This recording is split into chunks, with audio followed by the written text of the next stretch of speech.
It's a public health crisis of massive proportions.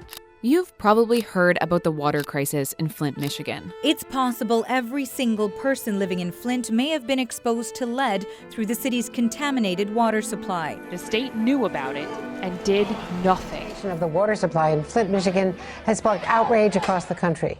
In Canada, people are also unknowingly consuming dangerous amounts of lead from their drinking water. In some cities, lead levels were found to be comparable to those of Flint at the height of its water crisis. We're probably talking about hundreds of thousands of people in the population of Canada that right now, every time they open their taps, there's a good chance that they're getting a little bit of lead coming out of that pipe. Canadians are not being informed on when lead levels are high, not only in their homes, but in their schools and daycares. That's Mike and Megan. They've been part of this huge year-long investigation that has involved around 130 university students and journalists who have all been investigating lead-contaminated water in Canada. I think people are completely in the dark. Lead has been mined for thousands of years. It was used in ancient Rome to make water pipes because the metal is flexible, highly corrosion-resistant, and cheap. Lead pipes continued to be used around the world for centuries, and eventually lead was added to other common products like gasoline and paint. It wasn't until the mid-20th century that people started to notice that it was making everyone really sick. Lead exposure in children has been linked to behavioral problems and a loss of IQ. In adults, it can cause high blood pressure, heart disease, kidney disease, and reduced fertility. Ongoing exposure to even low levels of lead can be toxic.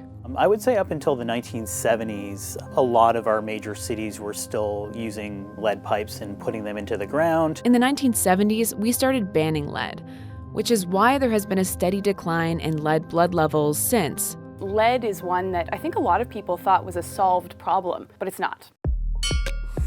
There are two ways lead is getting into people's drinking water. The first is that old lead pipes are aging.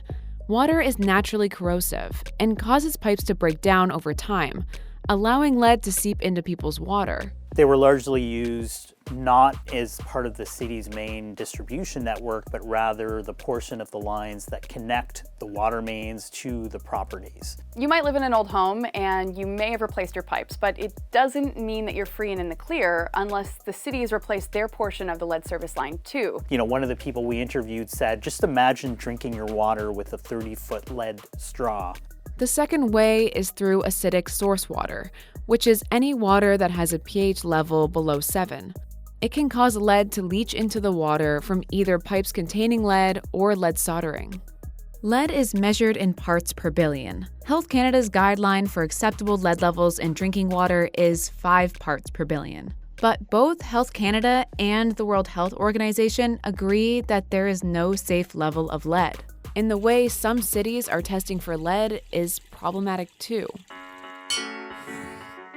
In some places, when officials are testing for lead, they do what's called a flush test, where you let taps run for 5 minutes before gathering a water sample. That's not actually how you drink the water, so it might not be an accurate description of what your lead levels are going to look like when you are taking that first glass of water in the morning. It's a test designed to identify whether there's a problem in the city's water, but it's not going to capture what we need to know for public health. Even based on flush tests, lead levels in Montreal still reached an average comparable to levels in Flint when similar testing was done there. In Prince Rupert, British Columbia, and 3 cities in Saskatchewan, the investigation found that average lead levels exceeded Health Canada's guideline of 5 parts per billion. You know, in Montreal, people were getting tested by the city. They were told, because of the testing method used, that they had a low level or an acceptable level. And then we went back and tested with different methods that are recommended by Health Canada, and we found much higher levels. So I think it's an issue about transparency versus secrecy. There's no real federal oversight on lead levels in water. Health Canada has set its limit, but then leaves it up to the provinces to enforce them. And that's why we're having discrepancies in different cities across the country, where there's one quality in this city versus another quality in another city. And only Ontario makes data on lead levels public. Nothing currently requires provinces to share testing data with residents. and often they don't. Everybody has the right to know exactly what's in their drinking water, especially if it is deemed unsafe. One of the things that cities are doing right now is adding something called orthophosphate to their drinking water. Essentially, it's an anti-corrosive and it coats pipes over time. So if you do have lead pipes, it's kind of mitigating any issue that you might have with your drinking water, which means that more lead service lines aren't being replaced because orthophosphate is actually doing its job. In some cases, cities are offering free filters, whether it's a water pitcher with a special filter for lead, or whether it's a filter you can add onto your tap. The ultimate solution, all the experts have told us, you have to replace the lead pipes. But ripping pipes out of the ground is expensive. And in most places, officials wouldn't even know where to start. There's no record of how many lead pipes there are or where they are in any given city.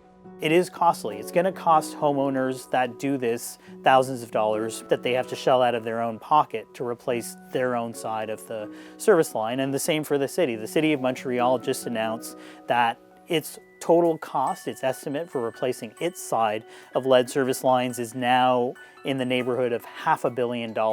We've spoken to a lot of experts for this story, and some of them are calling this a public health crisis. It's going to continue to have long-term effects on Canadians, and I think people need to be held accountable for what's actually happening to people.